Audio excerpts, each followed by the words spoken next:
जुन घरबाट भाँडा माझेको आवाज आउँदैन नि सम्झिनुहोस् त्यो घरमा महिलाहरूले भाँडा माझ्दैन महिलाहरूको श्रीमानले मान्ने गर्छ ओहो आफैले भाँडा मान्नु पर्यो होइन बुढीलाई डिभोर्स दिएकोमा त अहिले दुःख लाग्यो नि यत्राको दुःख पहिला दुईजनाले खाएको मान्नु पर्थ्यो अहिले एक्लैले खाएको माझे पुग्छ हेलो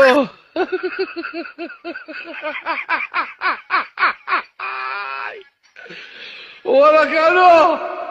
Hello.